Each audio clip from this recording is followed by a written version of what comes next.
Hello दोस्तों, अस्सलाम वालेकुम। आज के इस एपिसोड में हम चाइनीज़ क्रॉसओवर का रिव्यू करेंगे और इंट्रोड्यूस्ड इन 2019 DFSK जो है वो पाकिस्तान में इंट्रोड्यूस कराई गई थी और ये दो डिफरेंट इंजन साइजेस के साथ ऑफ़र की गई है, 1.8 लीटर नॉन टर्बो और 1.5 लीटर टर्बो इंजन के साथ। तो आज की हमारी टेस्ट गाड़ी है DFSK glory 580 pro 1.5 litre turbo engine के साथ। आइए दोस्तों इस गाड़ी को डिटेल में देखते हैं।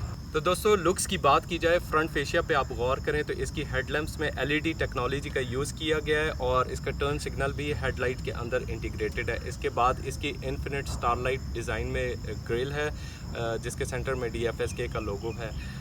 इसकी फॉग लाइट्स में टर्न लाइट भी इंटीग्रेटेड है। दैट मीन्स कि अगर आप गाड़ी को राइट साइड पे मोड़ेंगे तो इसकी राइट साइड की टर्न लाइट ऑन हो जाएगी to give you better visibility of the right hand side। अलावा इसके फ्रंट बम्पर में इसका लिप मैट ब्लैक में फिनिश किया गया है जो कि बहुत ही बेहतर लुक दे रहा है। ओवरऑल इसका फ्रंट फेशिया बहुत ही अच्छा है और इम्प्रेसिव है। दोस्तों अगर साइड प्रोफाइल की बात की जाए तो एक प्रॉपर बड़ी गाड़ी जैसी लुक्स इसकी है और एक प्रॉपर क्रॉसओवर वाली लुक्स है, ये कहना ज़्यादा मुनासिब होगा। अगर आप गौर करें इसकी लाइंस काफ़ी प्रोमिनेंट है और इसके फुटबोर्ड और कैटलिंग मैट ब्लैक में फिनिश की गई हैं जो कि बहुत ज़्यादा इंप्रेसिव लग रही है। इसके अलावा इसके 18 इंच के एलुमिनियम अलॉय व्हील्स हैं जिस पे 225/55 का टायर प्रोफाइल है। इसके साइड मिरर्स में टर्न सिग्नल इंटीग्रेटेड है और साइड मिरर में ही एक कैमरा भी लगा हुआ है। ऑल अराउंड इसमें 5 कैमरे लगे हुए हैं। अगर आप गौर करें तो विंडोज़ की सराउंड भी क्रोम में फिनिश है और डोर हैंडल भी। इसके अलावा एल्यूमिनियम में फिनिश किए गए रूफ रैक्स हैं। आई वुड विश कि इसके पिछले विंडोज़ जो हैं वो टिंटेड होते, प्राइवेसी ग्लास होना चाहिए था इसमें। रेयर से अगर लुक्स की बात की जाए तो मेरे पॉइंट ऑफ व्यू से ये अच्छी है लेकिन बहुत इम्प्रेसिव लुक्स नहीं है। आप इसको देख के ये समझ रहे होंगे कि शायद इसकी टेल लाइट्स जो है वो 2 यूनिट में स्प्लिट की गई हैं, लेकिन ऐसा नहीं है। इसकी turn indicator, brake lamp, parking light और रिवर्सिंग लाइट वो ऊपर वाली यूनिट में इंटीग्रेटेड है, जबकि जो रेयर की आप नीचे बम्पर में लाइट्स देख रहे हैं इसमें बेसिकली फॉग लैम्प्स है और ट्रंक ओपनर, इंडिकेटर है और रिफ्लेक्टर है। एक चीज़ जो मुझे ज़्यादा नहीं पसंद होती वो ये है कि इसमें डमी किस्म के एग्जॉस्ट पाइप्स लगाए हुए हैं, लेकिन एक्चुअल में इसका एक ही एग्जॉस्ट है जो कि लेफ़्ट साइड पे है और आपको वो नज़र नहीं आ रहा। तो दोस्तों ये था गाड़ी के एक्सटीरियर और इसकी लुक्स और फिनिश के बारे में सब कुछ। एक्सटीरियर की अगर बात करेंगे तो मैंने पहले ही कहा कि अच्छी है और लुक्स के डिपार्टमेंट में मैं इसे 7 आउट ऑफ 10 रेट करूंगा।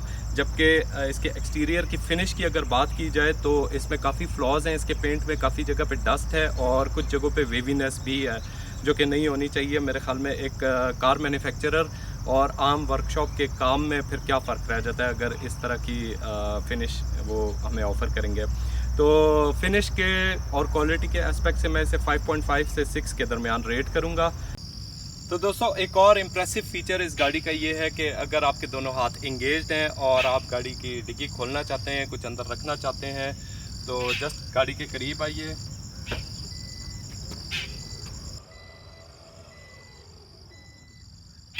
सिमिलरली अगर आप इस ट्रंक को बंद करना चाहते हैं without putting in any effort, आप जस्ट करीब आइए और अपना पैर यहाँ से स्वाइप कीजिए।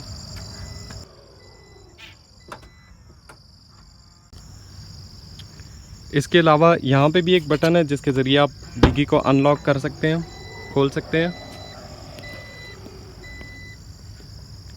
और बंद करने के लिए ये बटन है। अगर आप गौर करें तो इसमें कार्गो स्पेस काफ़ी अच्छी है और जो एक अच्छी बात ये है कंपेयर टू BRV कि इसकी सीट्स जो हैं वो कम्प्लीटली फ्लैट हो जाती हैं और इस तरह से आपको एक अच्छा जो है लगेज रूम मिल जाता है इस गाड़ी में। लेकिन अगर आपकी रिक्वायरमेंट है, आपने 7 लोगों ने बैठ के जाना है इस गाड़ी में, तो जस्ट ये टैब है, इसको पुल कीजिए और सीट इस तरह से ऊपर आ जाएगी। उस सूरत में भी आपके पास अच्छी कार्गो स्पेस है।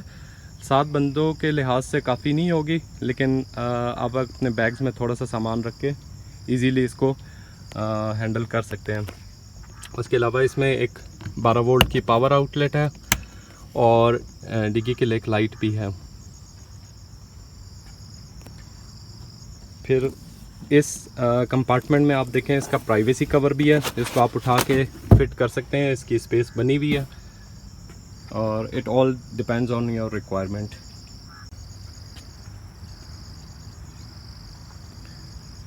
उसके अलावा आप गौर करें तो इसकी बिल्ड क्वालिटी कोई बहुत मज़े की नहीं है, फिनिश अच्छी नहीं हुई भी।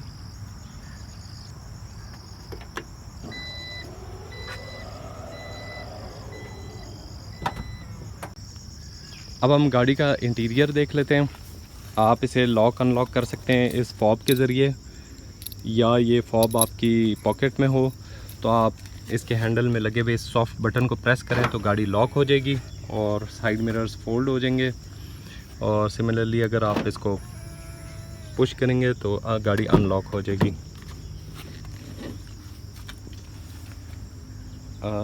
यहाँ पे लुक्स काफ़ी बेहतर हैं।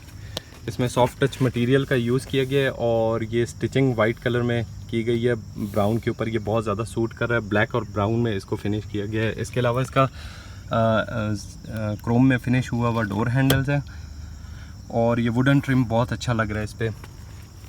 इसके अलावा इसके पावर विंडोज़, एक बात इसमें अजीब सी है कि इसके ऑल विंडोज़ ऑटो हैं, लेकिन सिर्फ ड्राइवर वाले स्विच पे जो है इन्होंने बटन पे इन्होंने ऑटो लिखा हुआ है, बाकियों पे नहीं लिखा हुआ। एक और अच्छी बात यह है कि अगर आप विंडोज़ को लॉक करेंगे तो कंट्रोल बाकी दरवाज़ों में ख़त्म हो जाएगा, लेकिन यहाँ से आप तमाम विंडोज़ को फिर भी कंट्रोल कर सकते हैं। प्रैक्टिकलिटी की बात की जाए तो इसमें आप अपनी बॉटल वगैरह प्लेस कर सकते हैं, कुछ और वॉलेट वगैरह रख सकते हैं। और दरवाज़ा खुला हुआ हो तो एक रेड कलर की लाइट है जो कि बहुत अच्छी लग रही है। डोर सिल्स पे DFSK का लोगो और इसकी ड्राइवर सीट में हाइट एडजस्टमेंट, और आप इसको आगे और पीछे को मूव कर सकते हैं इन बटन के ज़रिए, लेकिन इसमें कोई लंबार सपोर्ट नहीं है जो कि मेरे ख्याल में एक लिमिटेशन है इसमें बहुत सारे लोगों के लिए। डैश का डिज़ाइन देखें तो मर्सिडीज़ और BMW का कॉपी करके मिक्स किया हुआ है और जो कि इम्प्रेसिव लग रहा है। और मिडल में इसकी स्क्रीन काफ़ी अच्छी लग रही है जो कि टच भी है। एक और मेरी ऑब्जर्वेशन ये है कि इसका ब्रेक पैडल देखें एल्यूमिनियम में फिनिश किया गया है, जबकि इसका एक्सेलरेटर जो है वो ब्लैक कलर में फिनिश किया गया है।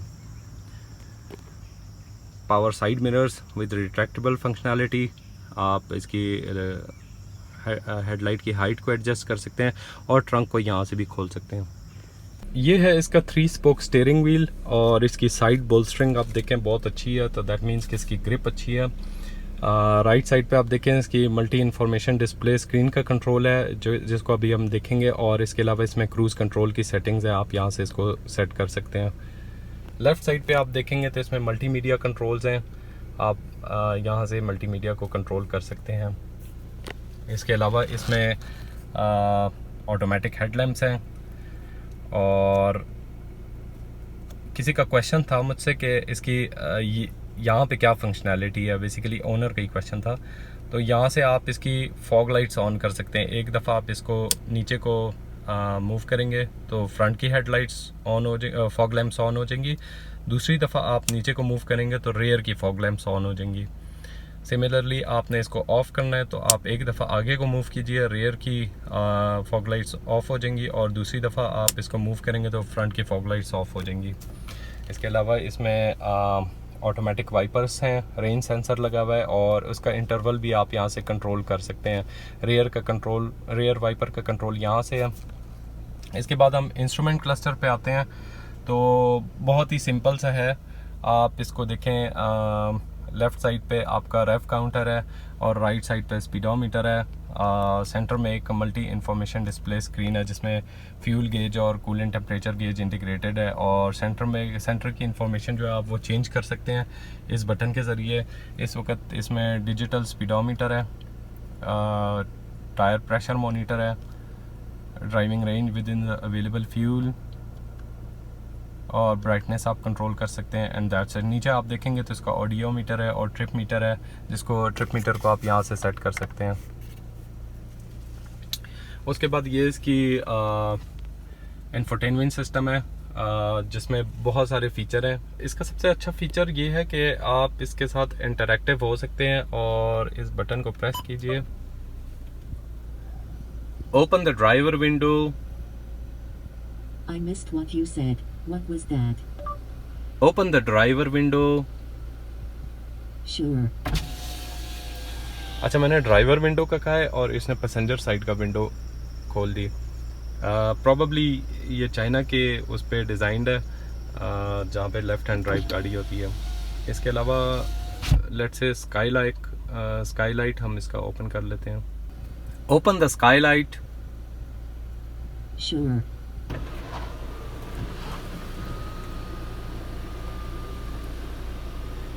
ये काफ़ी अच्छा और इम्प्रेसिव फीचर है इस गाड़ी का वैसे, बाय द वे।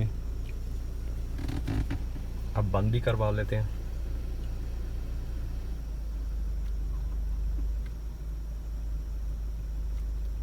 थोड़ा सा ये सिस्टम स्लो टू रिस्पॉन्ड है। Close Skylight. Got it.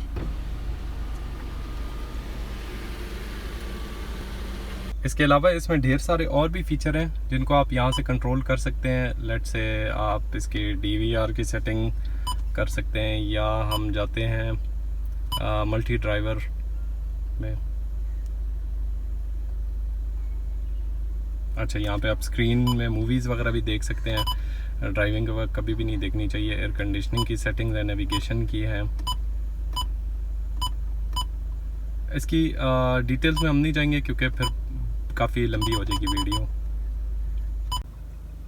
उसके बाद आप नीचे आएंगे तो ये कुछ हार्ड बटन्स हैं जो कि बहुत ही खूबसूरत लग रहे हैं। इससे आप इसका क्लाइमेट कंट्रोल जो है सेट कर सकते हैं, और उससे नीचे कुछ हार्ड बटन्स हैं जिसके थ्रू आप इसका ट्रैक्शन कंट्रोल ऑफ कर सकते हैं। नेविगेशन मोड में जा सकते हैं इस इंफोटेनमेंट सिस्टम की। इसके अलावा बाकी मल्टीमीडिया के कंट्रोल्स हैं, हैज़र्ड्स, और 360 व्यू कैमरा है जो कि आप यहाँ से भी उसको ऑन कर सकते हैं। जैसा कि मैंने आपको बताया, इस गाड़ी में टोटल 5 कैमरा लगे हुए हैं, 2 साइड मिरर्स में, एक फ्रंट में, एक रेयर में, और एक इसमें यहाँ पे DVR भी लगा हुआ है, जिसमें आप SD कार्ड डाल के उसके मुताबिक इसकी रिकॉर्डिंग कर सकते हैं। ये एक अच्छी चीज़ होती है कि बाय डिफ़ॉल्ट इन्होंने गाड़ी में ऑफ़र किया गया है। और इसके अलावा आप ये देखेंगे इसका टच स्क्रीन है, यहाँ से आप इसका तमाम व्यू देख सकते हैं दोनों साइड्स पे, रेयर में, तो आपको एक बर्ड आई व्यू मिलता है। और उसके बाद ये एक इसकी पॉकेट है जिसके अंदर 12 वोल्ट की पावर आउटलेट है, और सिगरेट लाइटर, और 2 कप होल्डर्स हैं जिसमें एक एस्ट्रे इस वक्त पड़ी हुई है। फिर इसका ये गियर नॉब बिल्कुल BMW का कॉपी किया गया है, और इसकी हाइट काफ़ी ज़्यादा है BMW के मुकाबले में। उसके अलावा ये इसका स्नो मोड है, यहाँ से आपने अगर कहीं मरीज जा रहे हैं तो बर्फ़ पड़ी हुई है सर्दियों में, तो आप यहाँ से कंट्रोल कर सकते हैं। इसके अलावा इसका मल्टीमीडिया कंट्रोल आप सारे यहाँ से भी कर सकते हैं। ये काफ़ी अच्छी चीज़ है और कन्वीनियंट भी होता है। इलेक्ट्रिक पार्किंग ब्रेक स्विच, और ये किसका सेंट्रल कंसोल है जिसमें ऑक्सिलरी और USB की कनेक्टिविटी भी है, और ये आर्म रेस्ट का भी काम करती है। उसके बाद ये है इसका ग्लव बॉक्स। इसमें आप अपनी स्टोरेज कर सकते हैं चीज़ों की, कुछ डॉक्यूमेंट रख सकते हैं।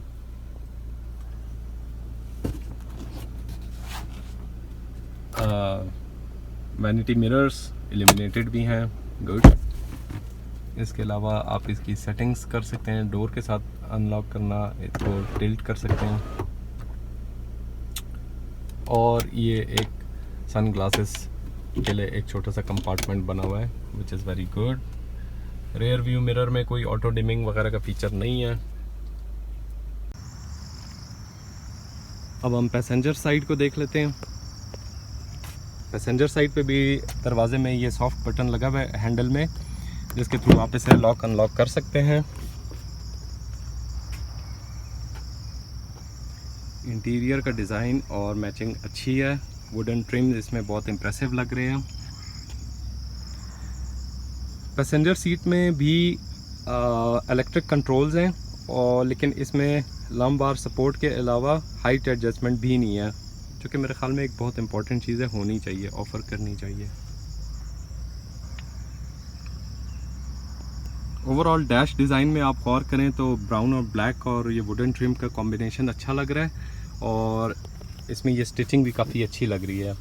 सॉफ्ट टच मटेरियल का यूज़ किया गया है, जिसकी वजह से एक प्रीमियम लुक आ रही है इसकी। अब हम इसकी सेकंड रो सीट्स को देख लेते हैं और देखते हैं क्या कंफर्ट लेवल है यहाँ पे।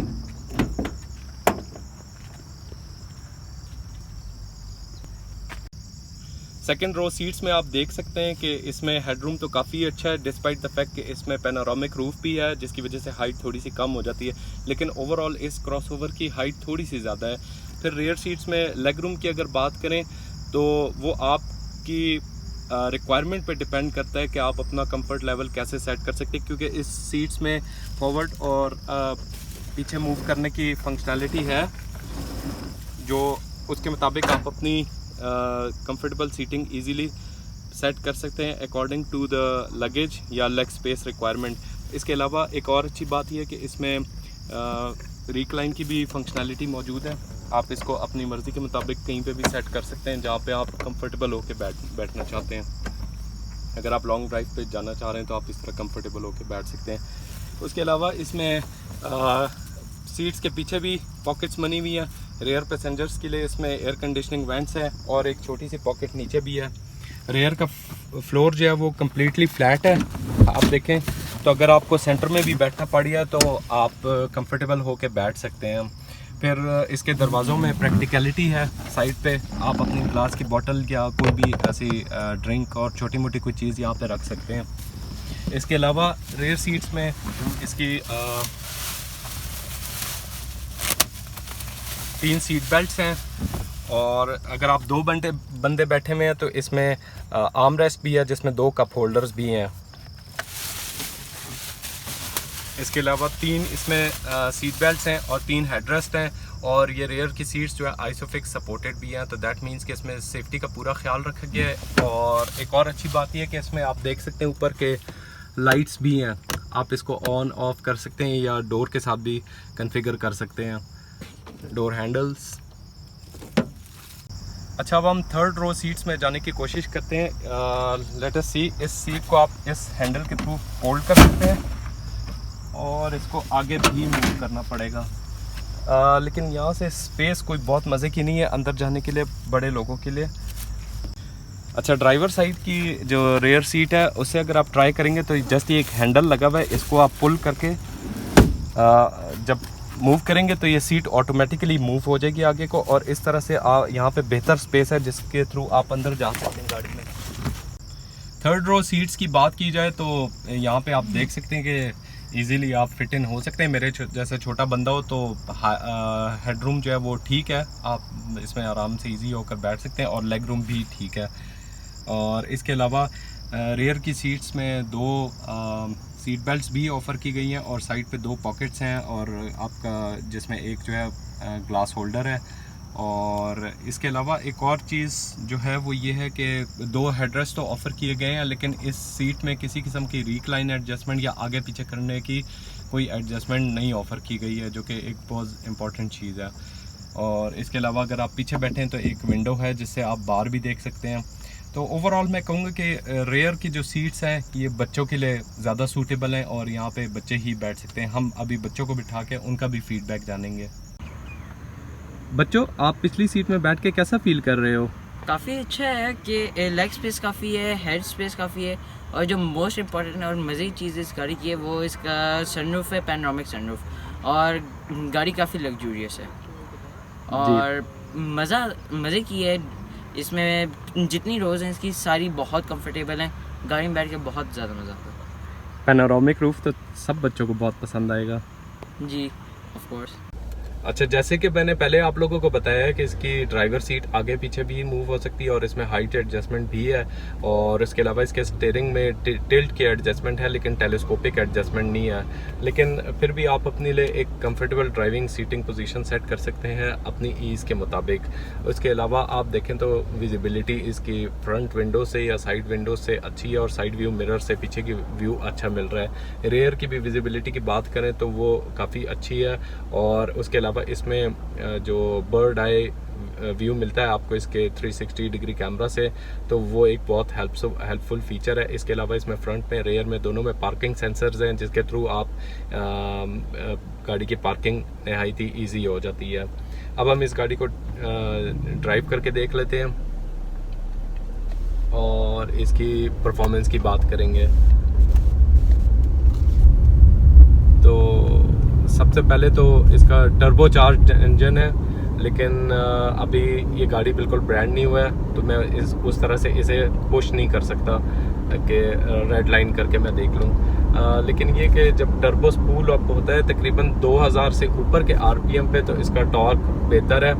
और एक जो ऑब्जर्वेशन है वो ये है कि इसकी जो इंजन की नॉइज़ है या रोड नॉइज़ है थोड़ी बहुत, वो आप अंदर सुन सकते हैं। इस तरह आप गाड़ी को थोड़ा सा 100 की स्पीड में आप सुन सक रहे होंगे कि थोड़ा बहुत शोर जो है वो गाड़ी के अंदर आ रहा है। तो वो एक केबिन इंसुलेशन मेरे ख्याल में इसकी थोड़ी सी और बेहतर हो सकती थी।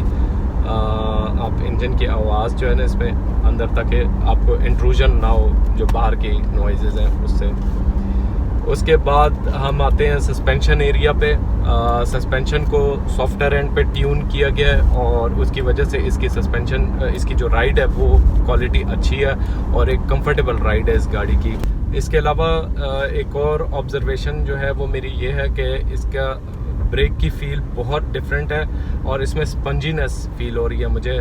दैट मीन्स के प्रॉबेबली मेरी एनालिसिस के मुताबिक इसके जो ब्रेक का सर्किट है, ब्रेक लाइंस का जो सर्किट है उसमें प्रॉबेबली हवा होने की वजह से ये इस तरह की फील आ रही है। लेकिन आप पहली दफ़ा जब पेडल को प्रेस करते हैं तो गाड़ी के ब्रेक बिल्कुल भी मज़े की नहीं है, और दूसरी और तीसरी दफ़ा में कहीं जाके पेडल ज़रा उसका थोड़ा सा बेहतर फील देना शुरू करता है। अच्छा, और एक और मसला ये कि इस गाड़ी में अभी 1000 किलोमीटर भी नहीं चली है और ट्रैक्शन कंट्रोल और एयर बैग की लाइट्स जो है वो ऑन हो जाती है। ऑन एंड ऑफ वाला सीन चलता रहता है। जब ये DFSK को बताया गया है तो उनका फीडबैक ये है कि जी आप इसको 1000 किलोमीटर पे हमारे पास जब लेकर आएंगे तो इसको हम कुछ सेटिंग करेंगे। ये वाला मसला और ब्रेक्स का अगर मसला एयर बबल्स का है इसमें, तो ये PDI में चेक होना चाहिए था। तो दैट मीन्स कि इसकी PDI बहुत वीक है और उसको इनको बेहतर बनाना चाहिए। ये है इसकी रेयर की सस्पेंशन और टॉर्जन बीम इसमें बड़ी सिंपल सी एक बार बना के इन्होंने लगाई हुई है, और इसका जो स्पेयर व्हील है वो भी नीचे माउंट हुआ हुआ है जो कि अच्छी स्ट्रेटजी है स्पेस के पॉइंट ऑफ व्यू से इंटीरियर में। और एक चीज़ जो मुझे नहीं पसंद आई है गाड़ी की, देखें प्री डिलीवरी इंस्पेक्शन होती है और इसका देखें ये नट अभी भी लूज पड़ा हुआ है।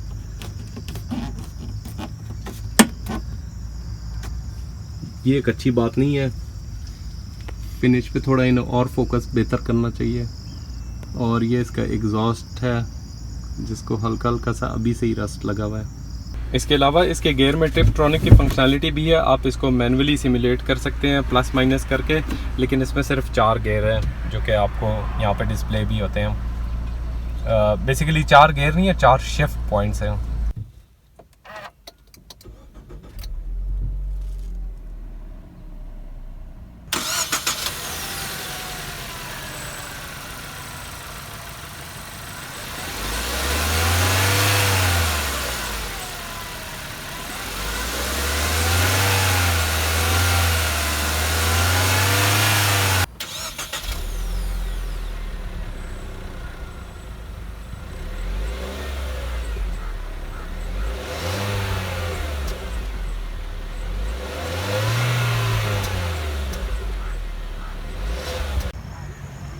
तो दोस्तों ये था DFSK ग्लोरी 580 Pro का एक ब्रीफ सा रिव्यू।